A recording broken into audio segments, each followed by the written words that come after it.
Let's discuss the DC contactor circuit. This circuit includes a large DC coil that pulls the contactor contacts up when energized. A series of capacitors are connected across the coil terminals, and two adjustable wire-wound ceramic resistors are connected in series with the coil. It also has an auxiliary contact, which is a switch mechanically linked to the contactor contacts that provides feedback to control circuits. When the contactor coil is energized with 110 volts DC, it creates a magnetic field. This magnetic field then pulls the contactor contacts up through a right angle bracket. The capacitors provide an initial surge of current. This current overcomes the inertia of the contacts.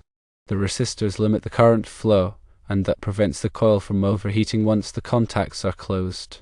The auxiliary contact provides feedback to the control circuit. This indicates that the contactor is engaged. When the coil is de-energized, the magnetic field collapses, releasing the contactor contacts and opening the circuit. Now let's discuss troubleshooting the chattering.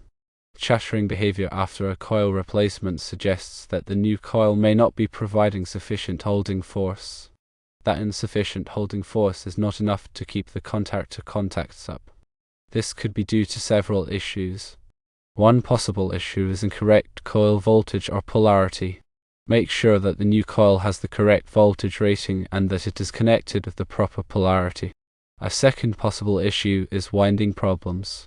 The new coil may not have been wound properly. That can result in a reduced magnetic field strength. A third possible issue is mechanical problems. Check for any mechanical interference. This interference may prevent the contacts from closing fully or from remaining closed. A fourth possible issue is capacitor failure. The capacitors may not be providing adequate initial surge current. And a fifth possible issue is resistor adjustment. The resistors may need to be adjusted to provide the correct holding current for the contactor. Here are some additional troubleshooting tips. 1. Measure the voltage across the coil. Ensure that the voltage is correct and steady. 2. Check the capacitor values. Use a capacitance tester to verify the capacitance of each capacitor. 3. Inspect the resistors. Look for any signs of damage or incorrect resistance values. 4. Test the auxiliary contact.